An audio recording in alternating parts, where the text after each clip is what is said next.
अब लड़ाई 9 से 12 तक जाने की है। जी, आपको लगता है 9 से 12 तक जल्दी पहुंच जाएगी? कोशिश पूरी रहेगी। यदि मौका मिला तो दिल्ली में जाके राहुल जी, सोनिया जी के भी अगर पास हमें जाना पड़ा, मनमोहन सिंह जी के पास भी जाना पड़ा, तो वहां पे भी हम ये अपनी रिक्वेस्ट लेके जाएंगे। शुभकामनाएं आपके साथ कि आप सांसद बन के वहां तक रिक्वेस्ट लेकर जाएं, बिना सांसद बने नहीं।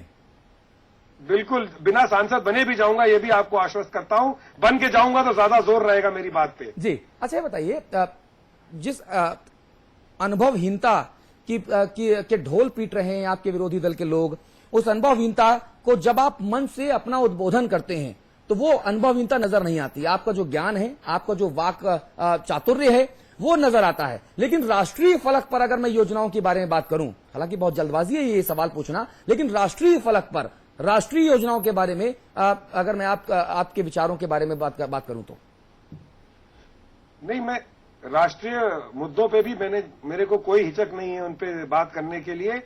जो जैसे कि मैंने आपको कहा कि मैं वकील रहा हूं सुप्रीम कोर्ट में, और जितने भी राष्ट्रीय मुद्दे हैं, चाहे वो 2G का मुद्दा हो, चाहे वो कोल गेट का मुद्दा हो, चाहे वो FDI का मुद्दा हो, कई ऐसे मुद्दों में तो मैं खुद भी काफी एक्टिवली शामिल रहा हूं। हाँ। मैं खाली FDI के इशू पे ये कहना चाहता था खास तौर से, क्योंकि ये उत्तराखंड के परिप्रेक्ष्य में अगर हम बात करें तो भाजपा एक भ्रमित प्रचार करती है। वो ये बताने की कोशिश कर रही है कि अगर FDI लागू होगी तो उत्तराखंड में हमारे व्यापारी संघ का नुकसान होगा। और यदि आप देखें तो FDI की जो आज शर्तें हैं, उसमें सबसे बड़ी शर्त यह है कि FDI उन्हीं शहरों में लागू होगी जिनकी पॉपुलेशन 10 लाख से ज्यादा हो। ठीक बात है। आज हमारे उत्तराखंड में ऐसा कोई भी शहर नहीं है जिसमें 10 लाख से ज्यादा की पॉपुलेशन हो। तो वॉलमार्ट हो, चाहे बड़ा कोई भी स्टोर हो, वो उत्तराखंड में स्टोर नहीं खुलेगा।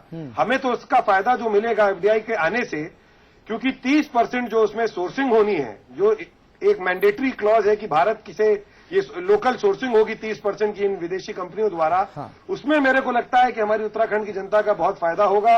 यहां से सामान खरीदा जाएगा, यहां से किसानों से डायरेक्ट जो हमारे यहाँ फल पैदा होता है खरीदा जाएगा, उनको ज्यादा पैसे मिलेंगे अपनी फसल के, और जो कोल्ड स्टोरेजेस हैं, जो बाकी चीजें हैं, उनका डायरेक्ट लाभ उत्तराखंड के किसानों को और लोगों को मिलेगा। साकिब भाई, उत्तराखंड जब से राज्य बना तब से लेके अब तक उत्तराखंड में नाना प्रकार के भ्रष्टाचार जो हुए, उन्होंने उत्तराखंड की तरक्की में बहुत बड़े बड़े रोड़े अटकाए। उत्तराखंड छोटा सा प्रदेश, लोगों ने अपनी शहादत देके इस प्रदेश का निर्माण इसीलिए करवाया था कि साहब ये प्रदेश अपनी डिफरेंट भौगोलिक स्थिति के लिए एकदम अलग प्रदेश बने और इसका समुचित विकास, समग्र विकास होए। लेकिन एक के बाद एक इतने बड़े बड़े घोटाले हुए, भ्रष्टाचार हुए कि इस विकास का जो रास्ता है वो रुक गया, शिथिल पड़ गया। उससे कैसे निपटेंगे आप? देखिए, ये बड़ा गंभीर मुद्दा है, और कोई ऐसे, मैं आपके टीवी के माध्यम से, मेरे पास कोई जादू छड़ी नहीं है मैं जिसका जवाब दूं। हाँ। पर मैं ये आपको जरूर कहना चाहूंगा कि भ्रष्टाचार से लड़ना है, और इसीलिए मैं भी अपना कार्य एक कॉर्पोरेट जगत में जो अच्छा खासा काम करना था छोड़ के आया हूं। और यहाँ के युवाओं से, यहाँ के लोगों से मेरा रिक्वेस्ट है, निवेदन है कि आज हमें एक स्वच्छ और क्लीन सरकार जो चल रही है उसको एक मौका देना है। एक युवा को मौका दीजिए, क्योंकि पैसे तो मैं बहुत जीवन में कमा चुका हूं। आज आपके साथ लग के कार्य करने आया हूं, इस क्षेत्र का विकास करने आया हूं, और भ्रष्टाचार को मिटाना मेरे लिए भी एक सबसे बड़ा चैलेंज रहेगा। जी, साकिब भाई, एक चीज मैं आपसे और पूछना चाह रहा था कि प्रदेश की जनता से बहुत सारे वायदे होते हैं, बहुत सारी बातें प्रदेश की जनता से की जाती हैं चुनाव के वक्त, लेकिन जनता को शिकायत इसी बात की रह जाती है कि साहब जो भी नेता हैं वो चुनाव के बाद चाहे जीते चाहे हारें, उसके बाद फिर वो अगले ही चुनाव के वक्त नजर आते हैं।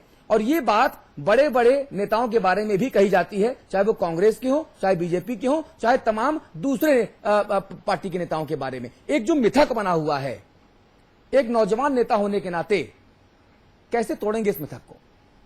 देखिए, ये मैं भी आपकी इस बात से सहमत हूं, और मैं स्वीकार करता हूं ये बात कि मैंने खुद भी अपने छोटे जीवन के कार्यकाल में कई नेताओं को ऐसे करता देखा है। पर आज मैं अपने परिप्रेक्ष्य में ये बात कहना चाहूंगा कि मैं तो एक नौकरी, अच्छी खासी जीवन सेटल्ड नौकरी छोड़ के यहाँ आया हूँ। अब मुझे देहरादून में ही रहना है, और मेरे लिए तो ये चुनाव एक उपचुनाव है।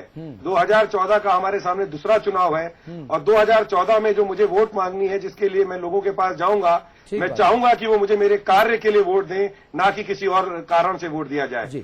तो मैं अपने लिए तो बहुत ही आपको ये आश्वासन दिला सकता हूं कि 2014 तक साकेत बहुगुणा को आप टेहरी की जनता के बीच में ही पाएंगे, यहां से जाया हुआ नहीं पाएंगे। जी, यानी आप ये कह रहे हैं कि 2014 तक साकेत बहुगुणा एक सिद्धहस्त नेता के तौर पे रम जाएगा और देहरादून टिहरी से लेके दिल्ली तक धूम मचा देगा, ये कहना है मतलब विचारों के जरिए? नहीं, धूम नहीं मचा दूंगा। मेरी कोशिश रहेगी, चेष्टा रहेगी कि जो वादे कांग्रेस के मैनिफेस्टो में किए हैं, जो वादे मेरे पिताजी ने इस क्षेत्र की जनता के लिए किए थे, मैं उन वादों को पूरा कर सकूं।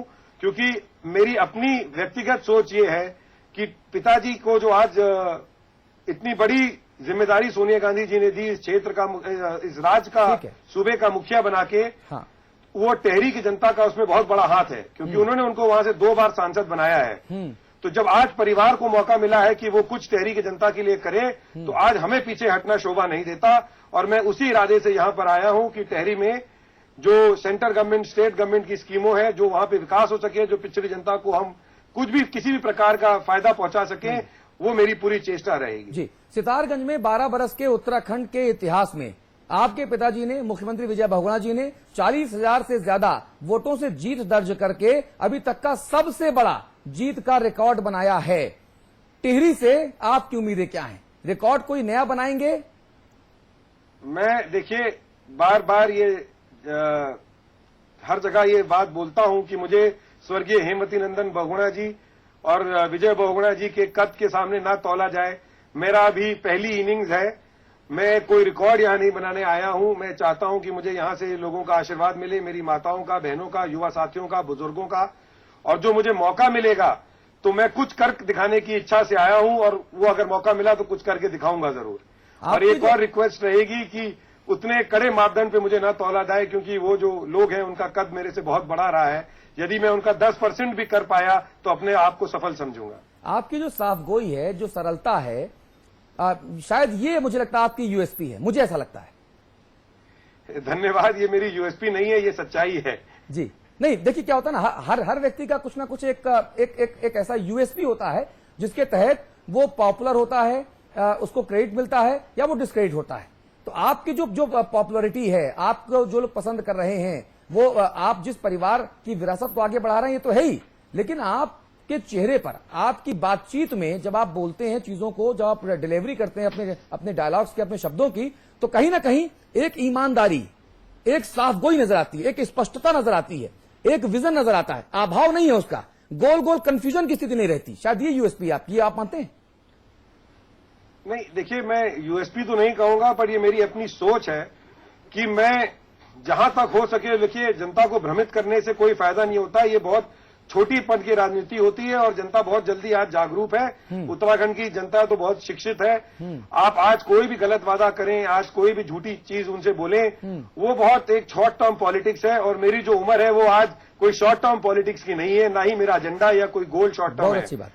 मैं यहाँ पर आया हूँ और मैं चाहूंगा कि यहाँ के लोग मुझको मौका दें, यहाँ के युवा मेरे साथ जुड़े, यहाँ की महिलाओं का आशीर्वाद मिले, ताकि हम कुछ कर सकें। बहुत अच्छी बात आप कह रहे हैं। मैं किसी को भी कोई भ्रमित प्रचार में नहीं रखना चाहूंगा। बहुत अच्छी बात आप कह रहे हैं। 2 आखिरी सवाल आपसे। पहला सवाल ये कि आपके जो विरोधी महारानी हैं, राज परिवार है, इस चुनाव के मुतालिक राजनीतिक तौर पर कोई मैसेज उनको? नहीं, राजनीतिक तौर पे तो देखिए कोई मैसेज मेरी व्यक्तिगत उनको नहीं है, पर मैं हाँ ये जरूर कहना चाहूंगा कि मैंने अभी तक किसी भी ना अखबार में ना किसी चैनल में उनका कोई विजन सुना है। मैंने आज तक ये नहीं सुना कि यदि वो चुनी जाती हैं तो उनका क्या वो 16 महीने में करेंगी, खास तौर से जब सेंटर और स्टेट में दोनों जगह भाजपा की सरकार है नहीं, हमारी कांग्रेस की सरकार है। और एक बहुत बड़ा मुद्दा जो मैं उनसे पूछना चाहूंगा वो ये है कि जब संसद चल रहा था, जब संसद का सत्र चल रहा था, तो भाजपा के सारे नेताओं, आपने देखा होगा कि एक बोर्ड लेके बहिष्कार कर रहे थे संसद का। तो मैं ये जानना चाहता हूं, जब आप संसद का बहिष्कार ही करते हैं, आप सामूहिक इस्तीफे देने की बातें करते हैं, तो आज क्यों आप देश में और प्रदेश में यहाँ जनता का और अपना पैसा और समय बर्बाद कर रहे हैं? ठीक बात है। तो आप मुझे एक मौका दीजिए, 16 महीने का जो समय है, इसमें हम कुछ कार्य कर लेंगे। हमें कोई धरना देने से कोई क्षेत्र का कभी किसी भी धरने में मैं यकीन नहीं रखता, क्योंकि मुझे लगता है कि पब्लिक मनी वेस्ट होता है और जो जिस कार्य के लिए हमें चुना जाता है वो कार्य नहीं कर पाते। जी साकेत, एक चीज और, आपके आने से आज मंच पर चाहे हरीश रावत हों, सुबोध उनियाल जी हों, मातवर सिंह कंडारी आए हैं, चाहे तमाम दूसरे बड़े नेता हों, इन सब को एक साथ एक मंच पर देखकर बड़ी सुखद अनुभूति हुई, इस लिहाज से कि अब चलो कुछ वक्त के लिए ही सही कांग्रेस की तू मैं अंतर कर है, सिर फटौवल, बयानबाजी, वो तो थमी।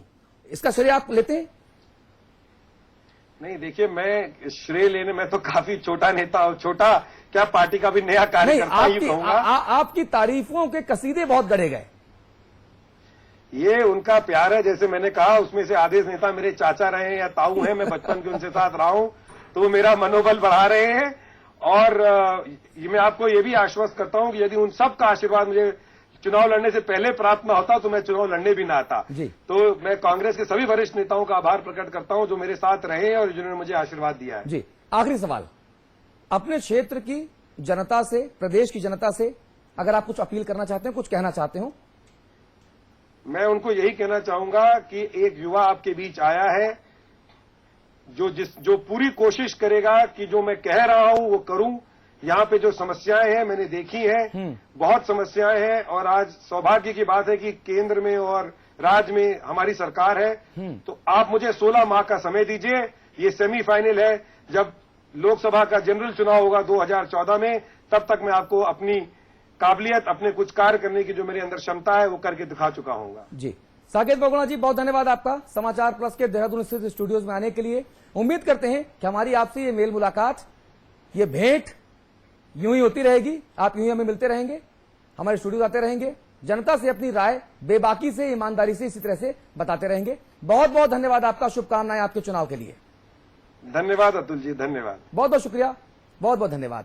तो जनता जनार्दन का भी बहुत धन्यवाद इस विशेष पेशकश में हमारे साथ जुड़ने के लिए। अमिताभ जी बहुत बहुत शुक्रिया, साकेत बहुत धन्यवाद, और हमारी इस विशेष बुलेटिन में भी अभी इतना ही। नमस्कार।